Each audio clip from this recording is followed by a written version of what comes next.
கிறிஸ்துவுக்குள் பிரியமானவர்களே, ஸ்தோத்திரம். ஏற்ற காலத்திலே தேவன் உங்களை உயர்த்தும் படிக்கு அவருடைய பலத்த கையுக்குள் அடங்கியிருங்கள்.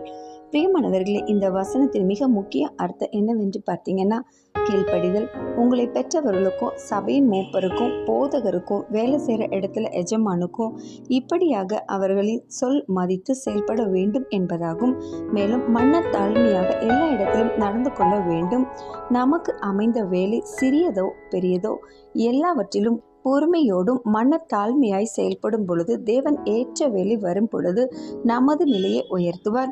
கொஞ்சத்தில் உண்மையுள்ள மனிதன் பரிபூர்ண ஆசீர்வாதத்தை பெறுவான். ஆகியால் நாம் எல்லாவற்றிலும் உண்மை உள்ளவர்களாய் இருப்போம். நமக்கு தற்காலிகமாக இருக்கும் நிலை கடினமாகவோ அல்லது மனதுக்கு பிடிக்காததோ இருக்கலாம். கொஞ்ச காலம் பொறுமையோடே இருங்கள். சரியான வாய்ப்பை தேவன் சரியான நேரத்தில் தருவார். காத்திருப்பது இருதயத்தை சோர்ந்து போக செய்யும். ஆனால் ஏற்ற வேளையிலே தேவன் கொடுக்கும் உயர்வு மிக மகிழ்ச்சியாய் காணப்படும். ஆகியால் எல்லா காரியங்களிலும் பொறுமையோடே செயல்படுவோம். ஆமென்.